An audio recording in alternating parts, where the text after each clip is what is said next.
Welcome to this session on SEA Change Program for Departmental Disciplinary Awards.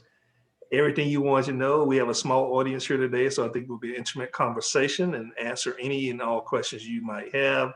We're very fortunate today to have three primary panelists: Marianne Holmes, representing Geosciences; Beth Rudy from AAAS, who will give the overview for the SEA Change Program; and Beth Cunningham, who's been leading the pilot efforts within the Physics Society, which is serving as a model program for the other disciplines, including geosciences.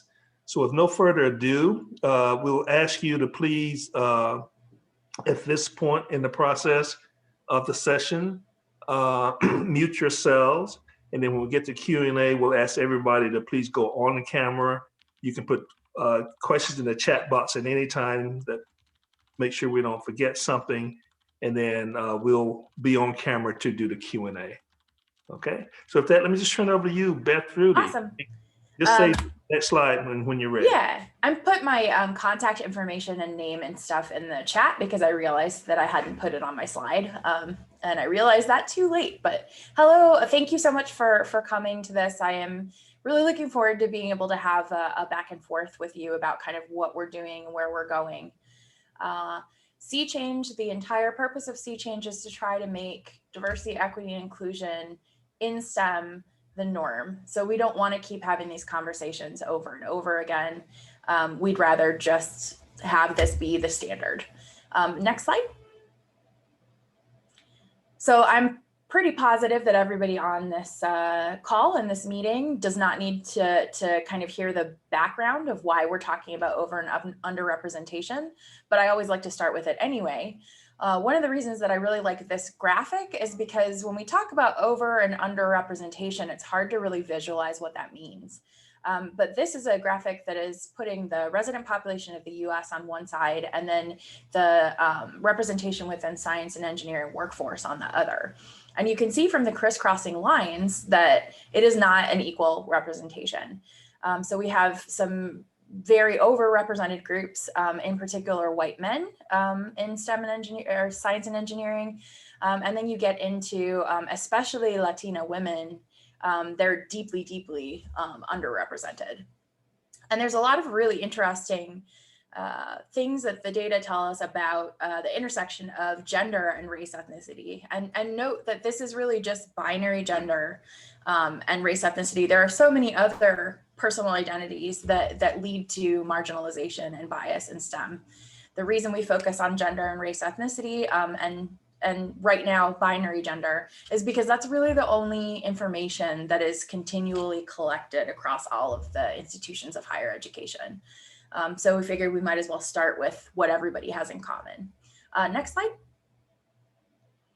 And just to really hone in on the idea that intersectionality is something that is a key consideration in this work, I have picked on poor engineering and pulled out the differences between non-Hispanic white men and women, and then everyone else who's men and women.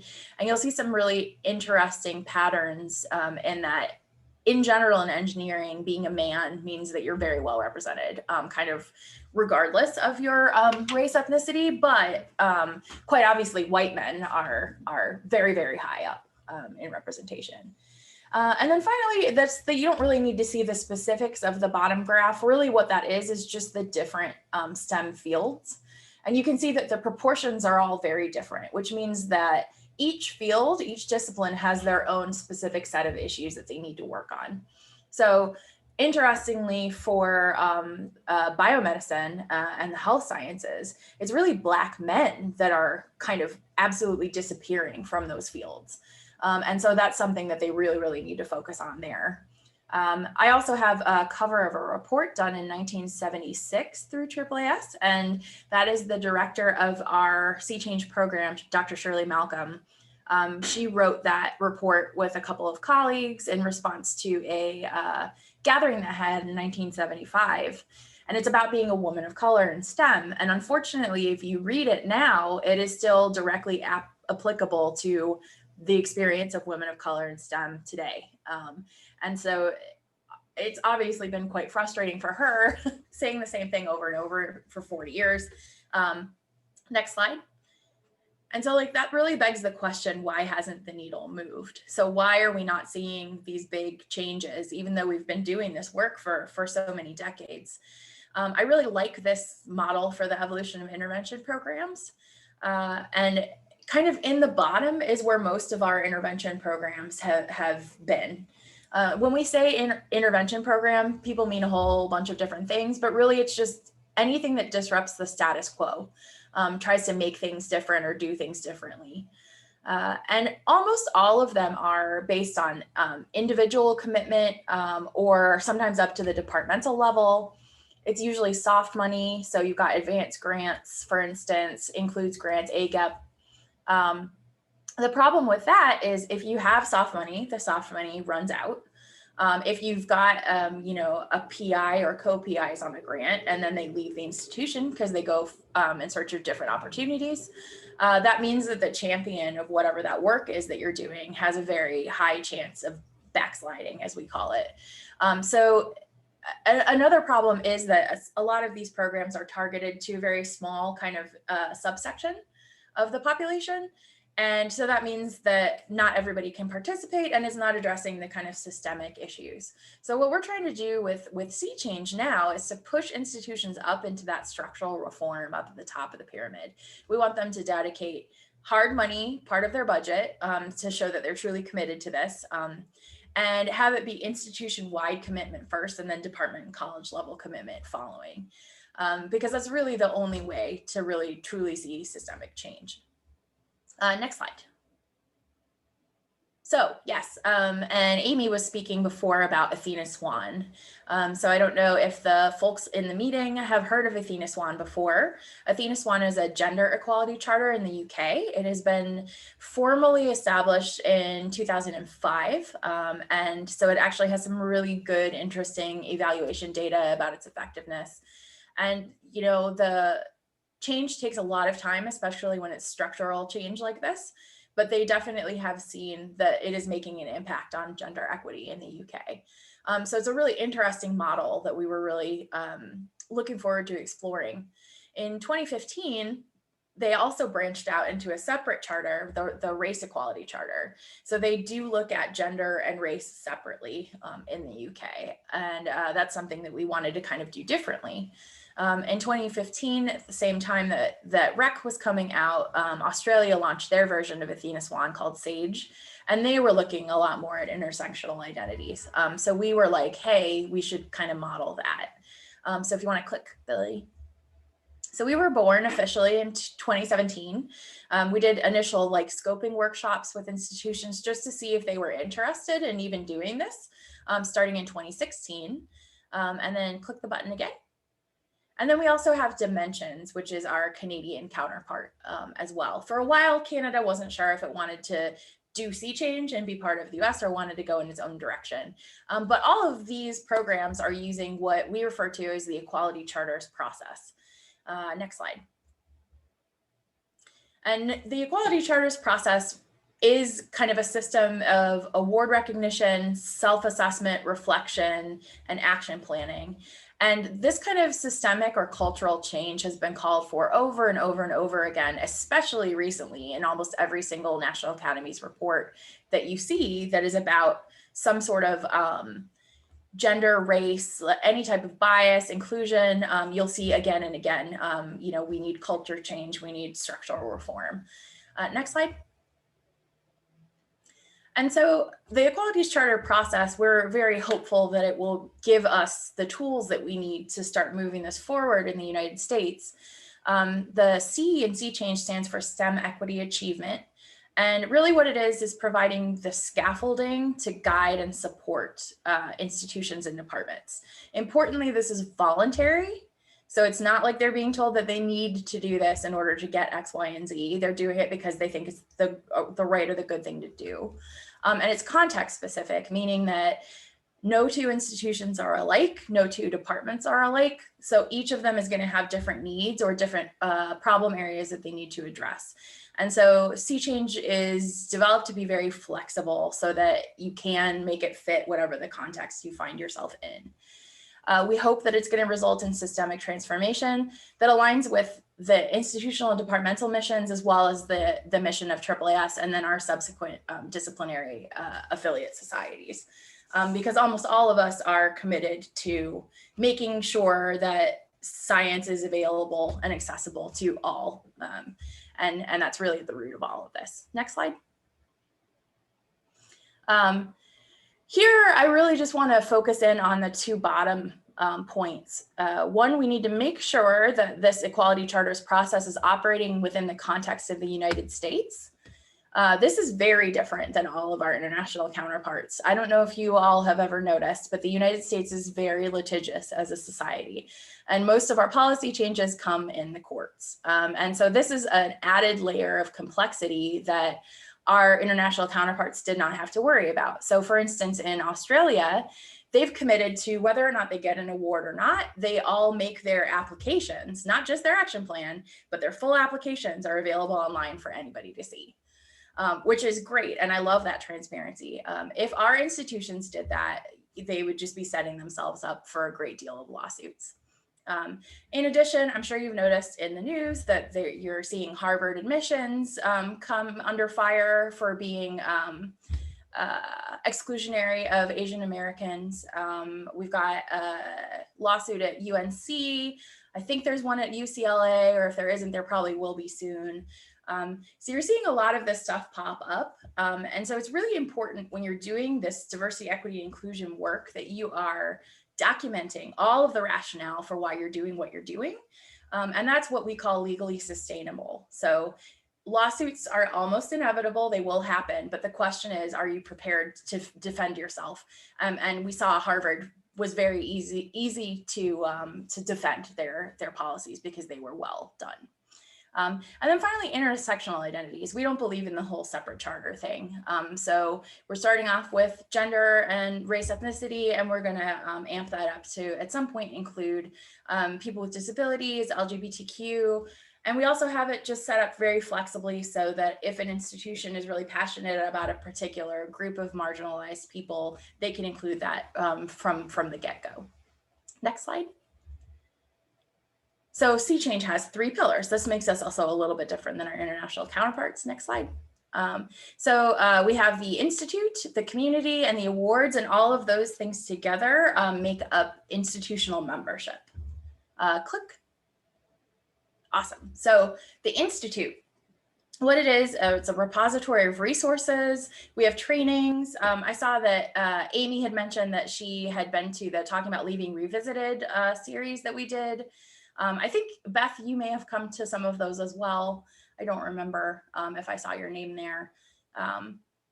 Yeah. So this was just kind of learning sessions. We have it set up so that starting next year, it's really only for member institutions. However, anybody can join them for a fee. We're making the fee very, very low for right now. And we also have a certain number of waivers set up. But we really feel like you can't be doing this work unless you have the tools at hand to be able to use evidence in order to create an action plan to move yourself forward. So we want this to be the knowledge base. Next slide. The community is moderated conversations. It's very similar, I think, probably to the AGU online platform. Almost everyone has online platforms. So we're trying also hard to make sure that we're not being duplicative. So when we can, we're going to try to partner with as many of these kind of digital spaces as we can. But this is forming communities of learning and practice. Eventually, once we're able to go outside and reconnect with one another in person, the community element will be in charge of the convenings. And this is open to everyone. There will be some members only areas, but this is anybody who has a stake in DEI in higher education. And then the awards. So research has shown us that really systemic transformation only happens if you have pressure both simultaneously from the top down and from the bottom up. And that's one of the reasons that we think that Athena SWAN has been so effective in the UK. And the way that they have done it and the way that we're going forward doing it as well is to have awards that are at the institutional level, and then awards that are at the departmental level. And these awards consist of self-assessment and identifying key issues, making action plans to move everybody forward. The top-down, the institutional awards, AAAS, we have been administering those. The bottom-up departmental awards, we are very fortunate to be partnering with a great many disciplinary societies as they form committees specific to their disciplines in order to really tailor the departmental award framework and scaffolding so that it's something that's useful to the departments. So there will be core criteria and more criteria. Core, we're hoping that everybody answers kind of the same general questions, but the and more will be what we're doing in physics may end up looking very different than some of the questions we ask in geosciences, or it may not. But the beauty of it is that it'll be up to the discipline to decide what they want to look at. Next, please. So this is bronze, silver, gold. Everyone's usually pretty familiar with this setup for awards.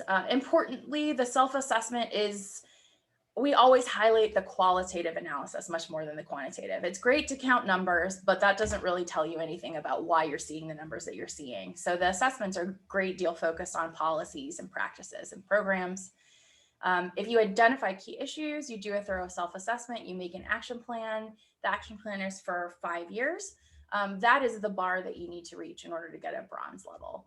So bronze institutions will look very different. If there are some schools that have been doing this work for a long time, they'll look to be a lot further along than an institution that's just starting out doing this. But they can both have bronze. The difference there is that the institutions that have been doing this for a while will probably be able to much more easily transition to a silver. Silver award is everything bronze is plus the demonstration of impact of previous activity. And then gold is everything silver is, plus you're serving as a beacon in the sector, which is a very British way of saying things. But really this means for a departmental level, for instance, you maybe take other departments in your institution under your wing if you've already gotten a bronze or a silver, and you're like, let's do this as a whole. The awards require renewal every 5 years, which is one of the ways that we want to make sure that there's not any backsliding. And again, I think that's one of the reasons that they're so successful in the UK with this, is because you can't just get a bronze and then be like, we have a bronze forever. You have to continually be doing something to progress forward over the years. Next slide. And then this is our goal, really, not just for the institutional awards, also for the departmental awards. We want to make sure that we're not doubling administrative burden. We don't want this to be yet another thing that people have to do on top of teaching and research. We are trying to encourage places to use what they're already doing, the information that they already have available, when they're creating the action plan, to include building capacity and institutionalizing it so that that just becomes a normal part of your kind of yearly to-dos, is looking at certain things or collecting certain data. And then the awards really are the carrot. So they're providing recognition for the work. They're not supposed to be a stick. They're meant to be carrot only. Next slide. And just to give you a kind of an idea of who's been doing this work with us, we had a departmental award framework drafting group, or DAFTIG. They convened over the summer. It was across a great many number of disciplines, and worked really hard on providing that draft version of the core that we were talking about. Like, what kinds of questions would you want a department to ask itself, and of what focal populations? So I'm really excited we're right now working with an information designer to put that in an online kind of format, so it's less terrifying than a 70-page PDF document. Nobody wants to look at that. And so I'm excited to we'll get stakeholder comments on those things early in 2021, and that'll be open to anyone in higher education. Next slide. And just final, before I hand off to Beth Cunningham, this is us, in case you ever want to reach out to us, or you just want to look at us and be like, wow, they're really cool people. There you go. And that is it, I think.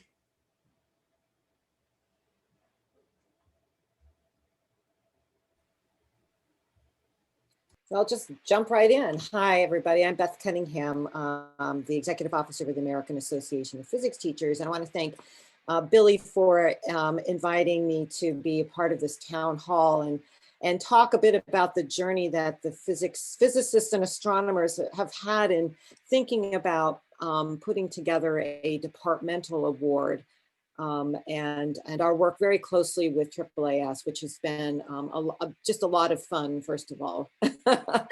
A lot of hard work, but a lot of support as well for what we do. So, and you can see the very bottom page, and maybe, and let's go to the next one. There are quite a few different organizations involved in this group.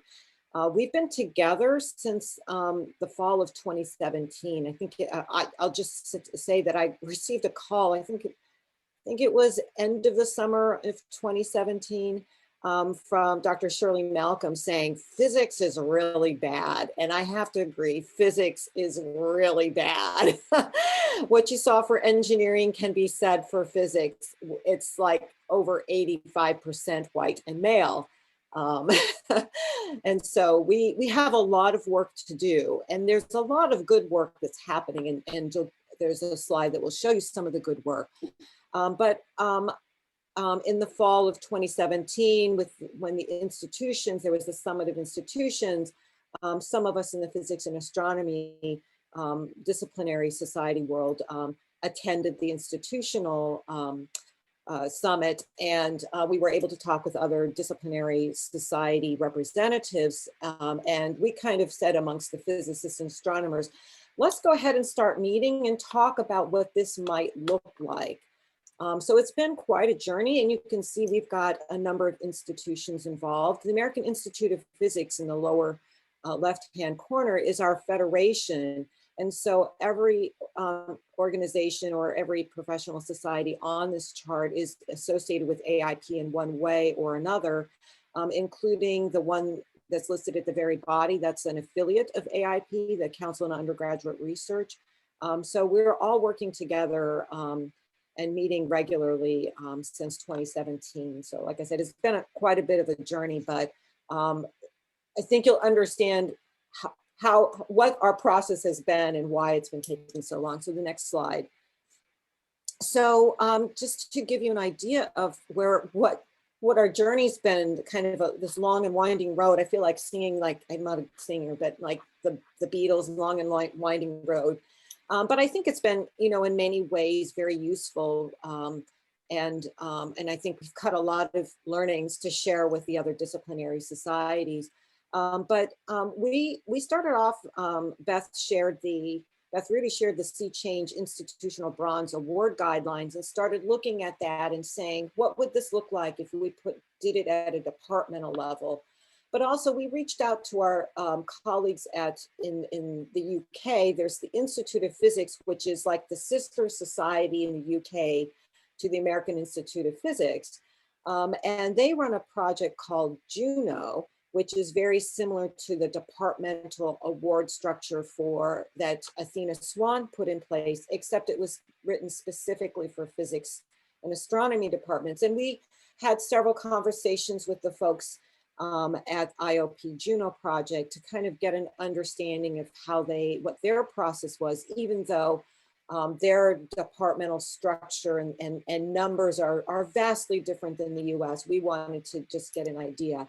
We also conducted departmental chair focus groups just to get a sense, this was done in 2018, of would this be something that departments could do, and how could they leverage what they're currently doing to do work on a departmental award. And we heard a lot of very positive feedback, including a lot of interest from the institutions for departments to be more intentional about their work in terms of diversity, equity, and inclusion.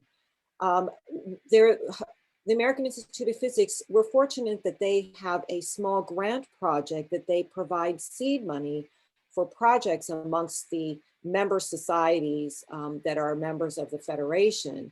And in June 2019, we applied for funding to do a pilot of a departmental award. And we found out in the fall of 2019 that we received funding, which allowed us in early 2020 to hire a project manager, because I was doing a lot of the work. And I can tell you, as the head of a professional society, this was incredibly important to my board and myself, but I could not make the progress that having a project manager, even a part-time project manager, can make, because she can spend the day-to-day time on the day-to-day to work out all the details. And so we've made a tremendous amount of progress with Alexis, and you'll see in one of the next slides. I'm not ready to move yet, but you'll see what we've done since she's really hopped on board. We also, over the past year and a half or so, been working on a partnership charter. We felt like if we're going to work together as a team, that we needed to have some ground rules on how we did our business. And so I'll talk a little bit more about the partner charter and some of the details and what was important we felt to having the charter. So next slide. Oh, here we go. Here's the department. Here's the charter. And here we felt it was really important that, you know, we had to have a range of organizations, anywhere from the astronomers to the Black physicists to the Hispanic physicists to the Council on Undergraduate. So all these various organizations that have varying amount of resources. Some of the organizations don't even have staff, but we felt we wanted to make sure that we were equal, that those that had the money didn't have the power. So we felt like that the decision-making structure we had ensured that all of the partners had an equal voice, that we shared leadership.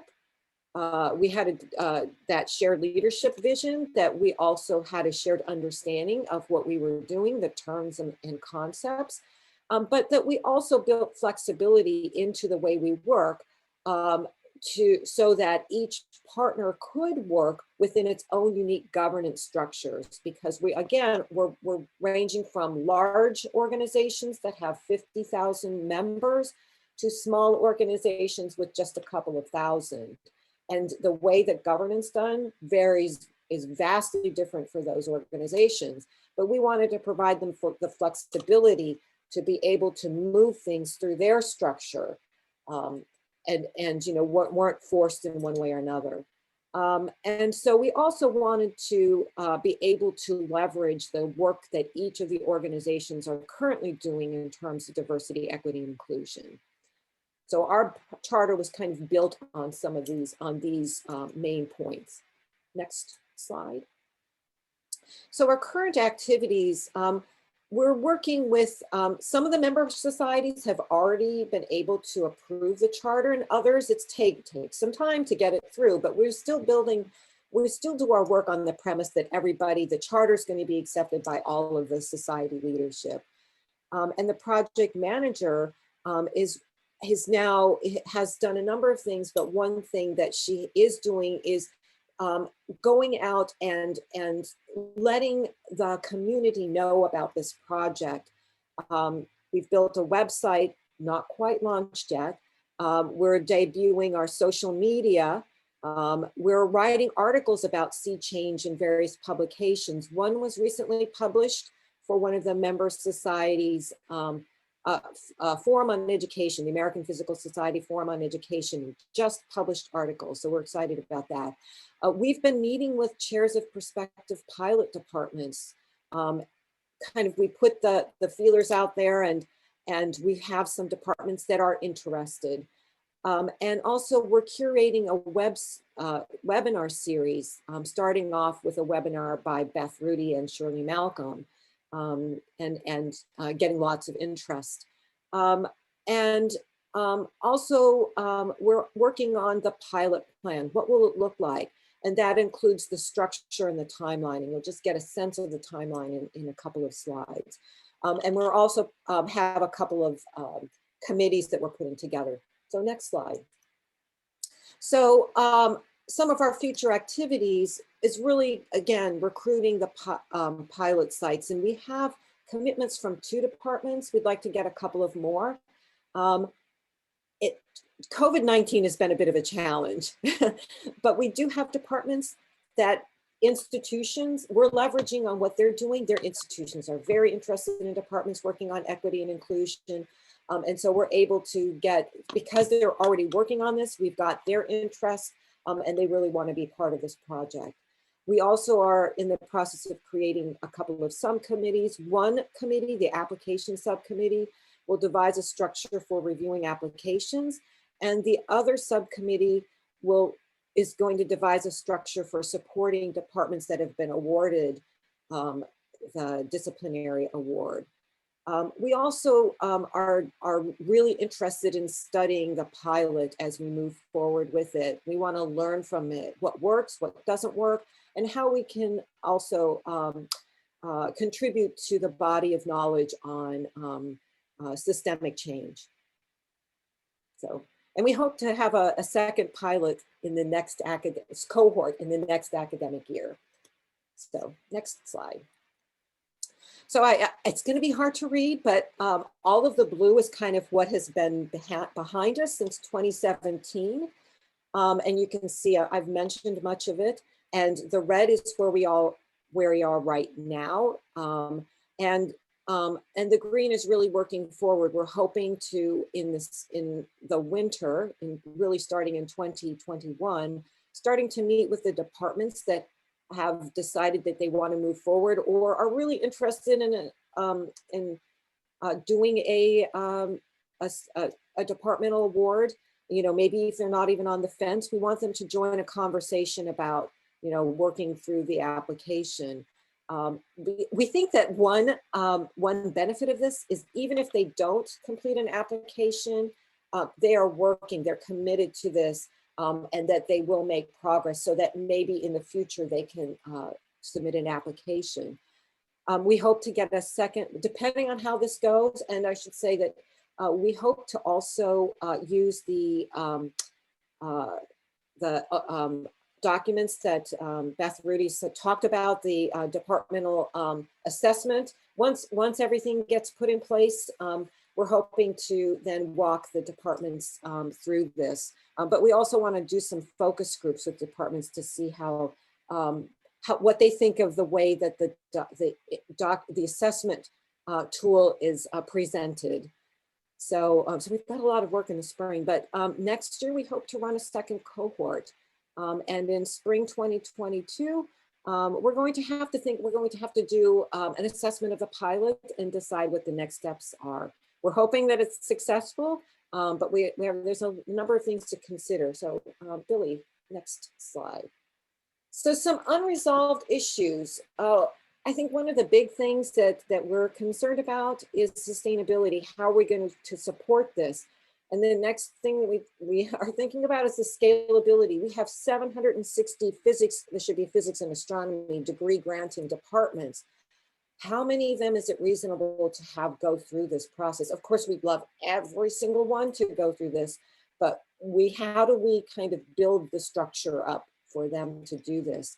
We're really being intentional on how we interface with other projects that are going on. Many of them that are already that our sister societies are doing. For example, the Committee on the Status of Women in Physics and the American Physical Societies, they do site visits. So how can departments leverage that? Or the program that is a bridge program for graduate students and so on. There's a whole bunch of other programs. But how do we don't want this to be a burden and add on, as Beth Rudy already mentioned. This is something they can use to leverage what they're already doing. And even within the department itself, the departmental perceptions, are there things that they're currently doing that we can leverage on? So this isn't a burden for them. It's not an administrative burden. And we certainly know that COVID-19 has put some enormous constraints to departments.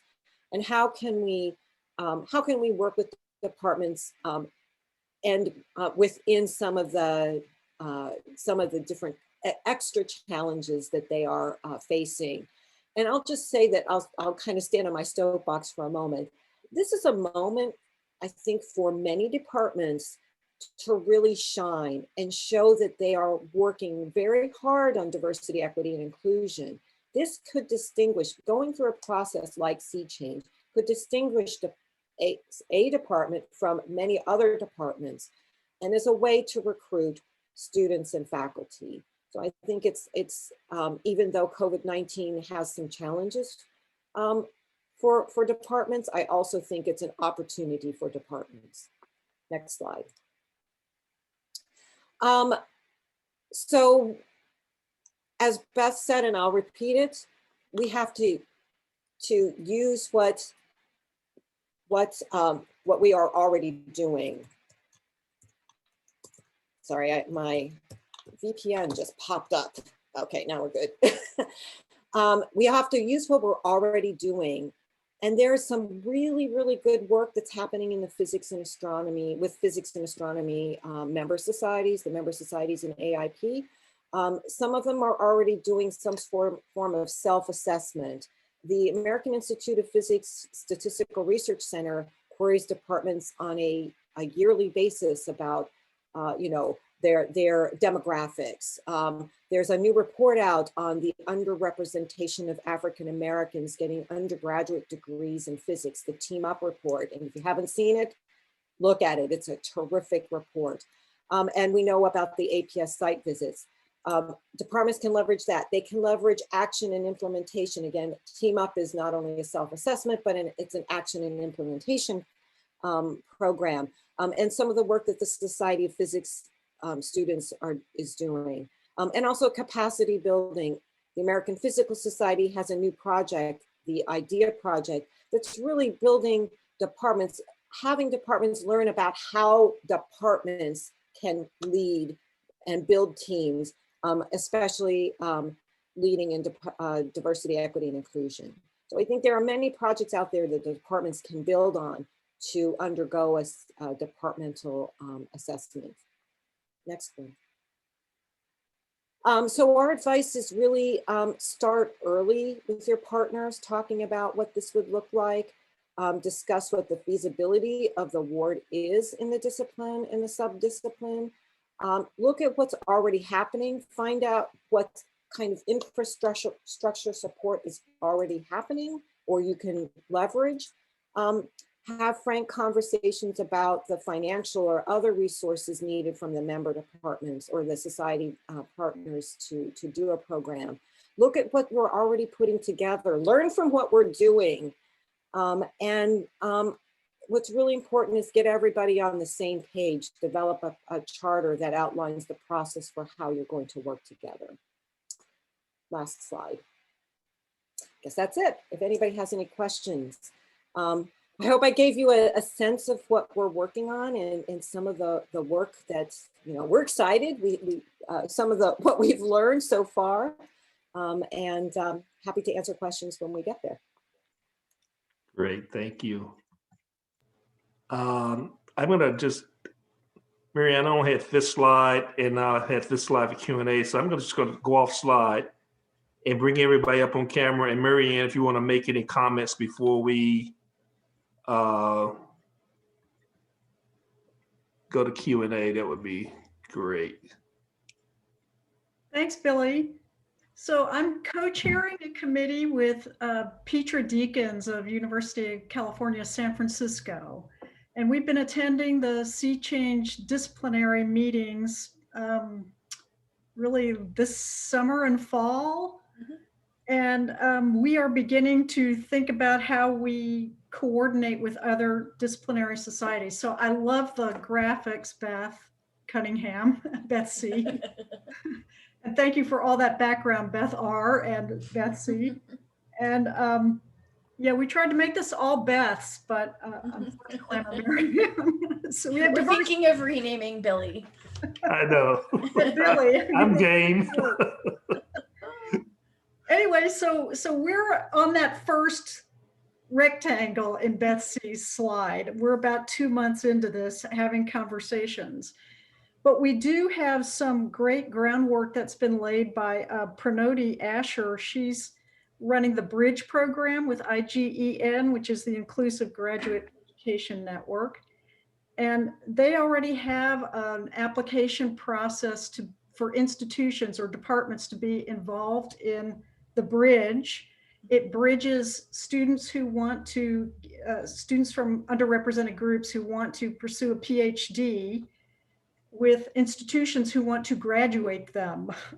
So it's not just a, come on in and maybe you get it, and maybe you don't. No, it's actually focused on finishing students in the doctoral programs. And to do that, you have to make an application. You have to show that you have a mentoring program. You have to show that you're mentoring faculty as well as students. So many of those components, you can just wrap that up, expand it to undergrads and faculty and staff and so on, and turn that into a SEA Change application. So like you said, leverage what we've already got. So yeah, we're about 2 months into a 2-year process. We don't want to double the administrative burden. I think our next step is going to be to try to, well, first of all, we're working with Pronodi to go over the bridge applications and the SEA Change applications so that we try to make sure that they are as integrated as possible. And that if you're applying for one, you could just flip around and apply for the other if you have a doctoral program. So that's what we're in the process of doing. Pronodi can't be here to explain this better because she's doing a heads and chairs. So she has a whole group of heads and chairs, department heads and chairs that she's networked with also. So that's about where we're at. We're hoping with the COVID, Petra couldn't be here today. She's a department chair, you can imagine. And so she and I will be getting together in January, and hopefully Billy can join us, and we're going to start trying to figure out how to connect with all the other geoscience programs. Anyone who's participating today from the geosciences, we'd love to have your input. Any suggestions, any ideas, or if you want to join the team. So that's where we're at. We're in box 1. Got to start somewhere. Yeah. Absolutely. But I want to thank Billy and AGU for getting the geosciences involved in this. It's just awesome. It's necessary. It's time for us to, join forces, coordinate, and make this a united effort, and quit messing around with the project over here and reinventing the wheel over there and so on. Yeah. So thanks everybody for all your good work. And do we want to go to questions? Yeah, let's bring everybody back on camera. If you're in the room, go ahead and go on camera. This is a very small. It is going to be an amazing Q&A. Yeah, we have an intimate group Amy here. and Jill, ask us anything. So yeah, we'll just open it up right now and take it from there. I have a question. And to what extent are you guys coordinating with the NAGT Traveling Building Stronger Departments workshop effort, because they're trying to do that same kind of self-assessment, and I'm all about not duplicating efforts. So absolutely. NAGT has been represented at a couple of these disciplinary meetings. They're right in here at the beginning as we plant the plant. They are one of the first roots sprouting out. Yeah.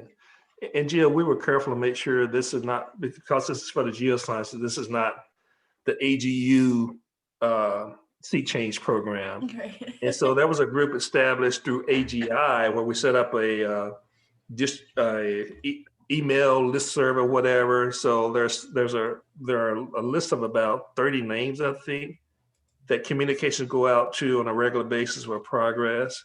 So there are people in the loop, and we are always inviting folks in. Last year at the AGU meeting, we were in pods in person. I think we had about 15, 20 people who sat in there, and they all expressed some interest. So I think we're still getting our footing, if you will. Mm-hmm. And to be honest, one of the issues around this that the physics department referred to is, okay, how do you make it sustainable? How do you fund such an effort? Because this is not something you do just for free or in your spare time. Yeah. So we're working through that as well. Yeah. And our hope is part of the UK model is you've got institutional charter members. And then part of that membership dues goes towards helping with the departmental awards. And so that's something that's going to be unique to us. Like, how much do we set aside for that? How do we allocate it to the different disciplinary committee groups? We have developed this huge online infrastructure that is going to be part of, if you're helping do departmental awards, you get to be an administrator in that structure.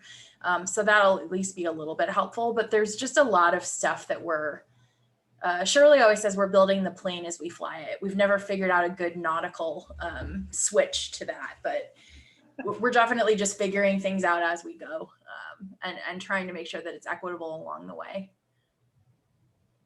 And some people are more comfortable with that than others, I can say. Yeah, yep. Actually, one of the most interesting things has been to see some of the rifts that have happened within disciplinary society communities and how those are being addressed and kind of, if not healed, at least openly discussed, which I think is a key component to any kind of inclusion work. And so, a lot of times the smaller societies branched off of the larger ones because there was something that was going on in the larger one that wasn't meeting their needs, or so that's just been really interesting to watch. And I'm hopeful that that will end up being a really good side benefit that really we hadn't been thinking about, but hopefully will be useful. Right, and that's why I was really very persistent in making sure every single society member of the physics and astronomy group had an equal voice. Mm-hmm. Because there's a lot of legacy of that sort of thing. In my experience too, even if you're not successful in competing for these kinds of awards, the process of trying to apply for them often can lead to the same result that you're, I saw that with climate change education, with, we see it with the bridge program for AGU. The departments, once they start actually having the conversation, they start making the changes that you were hoping they would make all along without any award whatsoever, which is great.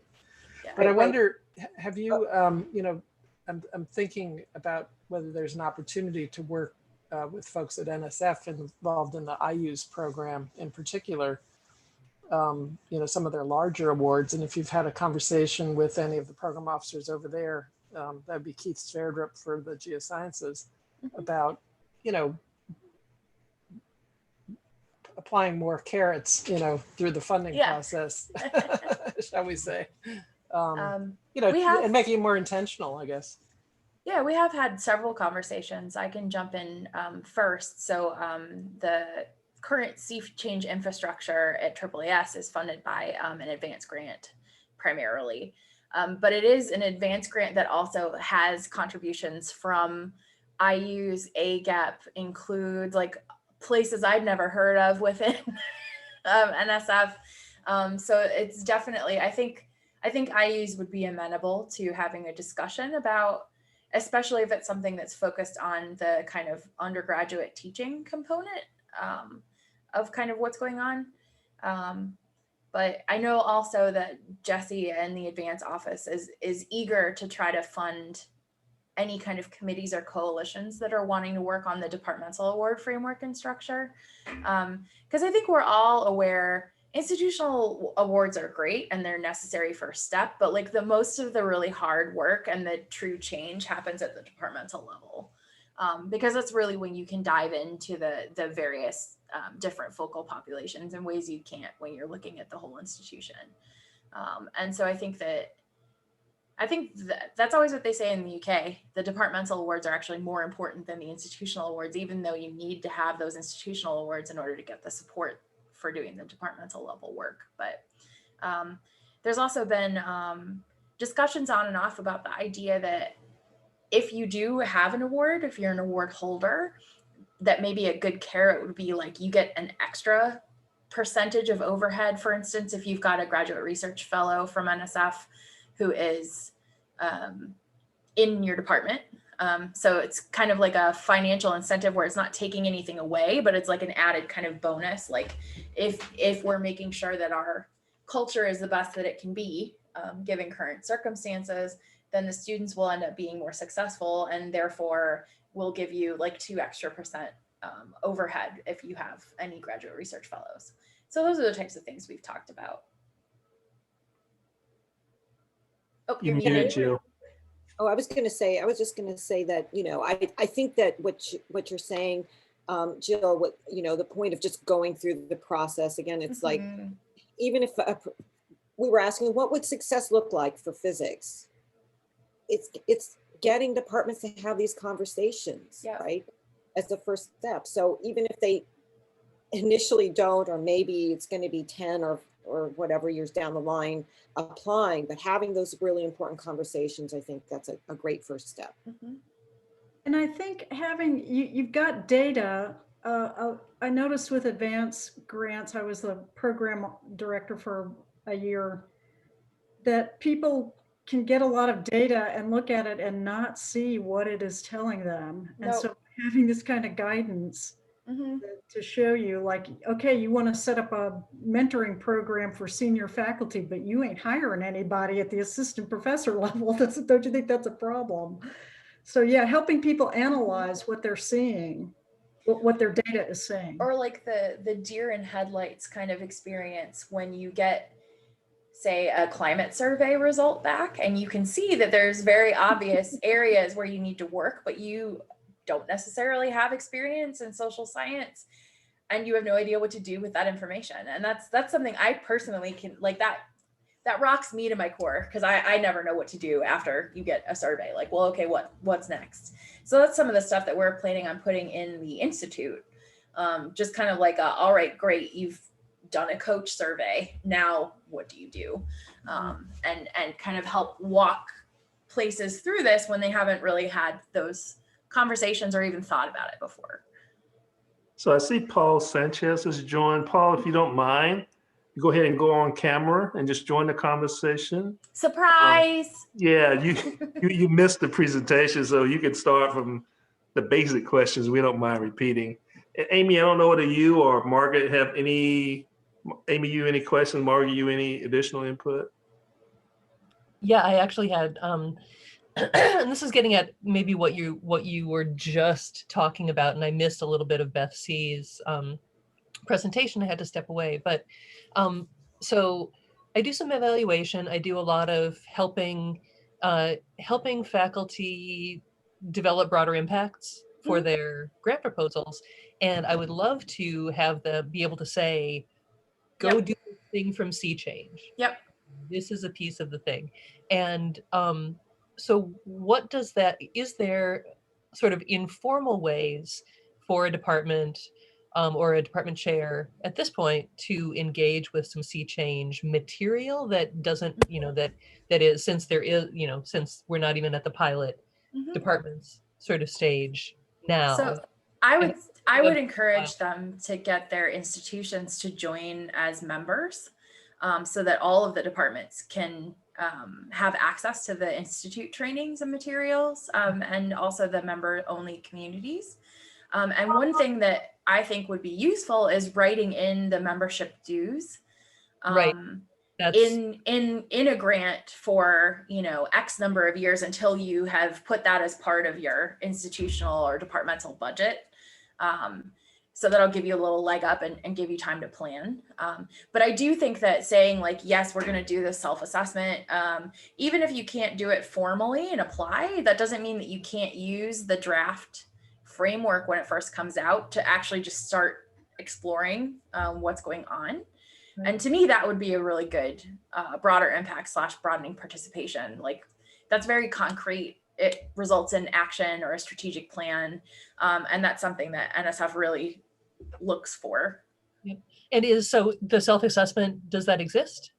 So it does and it doesn't. So it's there, but it is a 70-page two 70-page documents, if you want to be honest. And so I discovered late in the summer something called information design, where there are people that do user experience and graphic design to figure out the best way to walk people through complicated information.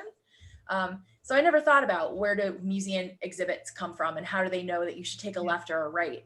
That there are people that do that. And so we just have formally engaged with 2 people that do that work. So it's probably gonna be an online clickable format. And by the time it gets done, it probably won't look that complicated, but a lot of thought is going to go into it ahead of time. The idea is to try to get some graphics out there that walk you through the process so that you're not overwhelmed when you see it, because a lot of people see all of these guidance questions and they think I need to answer all of these, and that's not what it is. It's not like a questionnaire, it's not a scorecard, it's not accreditation. It's a set of suggested questions that are based on things that we know end up impacting equity and inclusion that places usually don't think about. So like a lot of it is who makes your policies on promotion and tenure at the departmental level or at the institutional level? Who makes sure that they get training, and what kind of training do they get? So it's just that kind of guidance. The problem with the departmental awards, it's a problem and a benefit, is how many different deep dives you can do. So it's trying to prioritize what you're focusing on at any given time, and then changing that up over the years.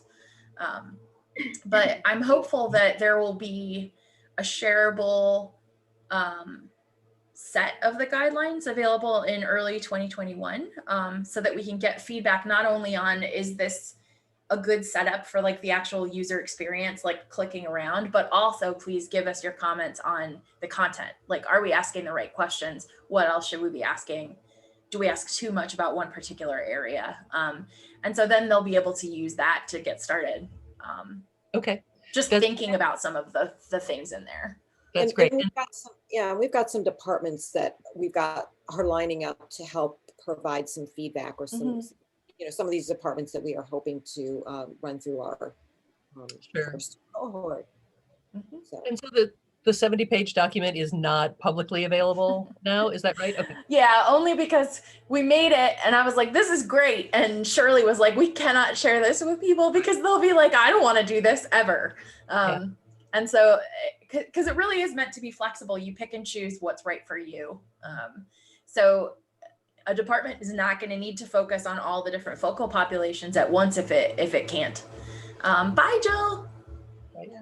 And one final question about how much is the institutional dues? Yes, yeah. So maybe right now we've got charter membership, and that is, bye, Jill. Bye, person behind Jill. Bye. I love this Zoom world in a lot of different ways. That's one of the main ways. Yeah, so we've got it tiered based on total expenses from the prior fiscal year.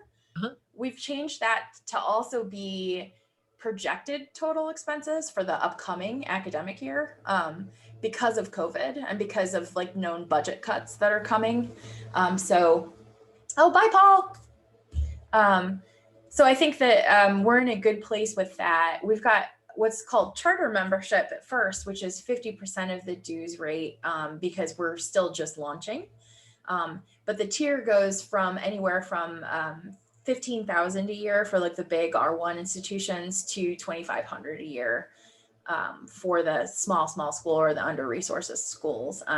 Once we launch fully, that'll change another 50%. So it'll be a range from $30,000 a year to $5,000 a year.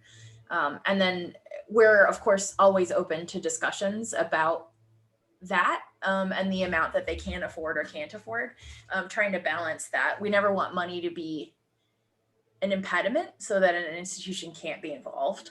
But we also need to become self-sustaining sooner rather than later. So just trying to balance all that. Well, and that's not very much money when you're talking about an institution. No, or talking about an NSF proposal. It's really interesting. So like, depends on which institution you talk to. So there are, of course, always the ones that are like, well, having a discount would really help us. And it's like, I totally agree.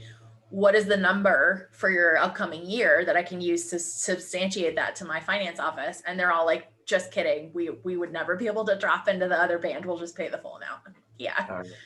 So I don't want to cut this off. And this has been great. And Amy, please reach out to Marianne or Peter or Margaret or me for more information. And I think Chrissy Till expressed interest also in following up for her Department of Geosciences.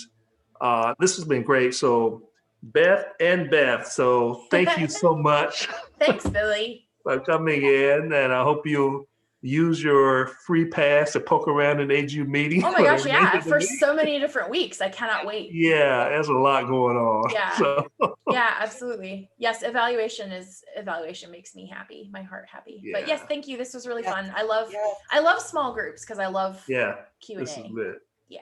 Okay, And I'm really a geoscientist. I'm a Right. post-academic. So we're gonna have to check out because they're going to boot Yeah, us. All right. absolutely. Thank you, Bye. everyone. Bye bye.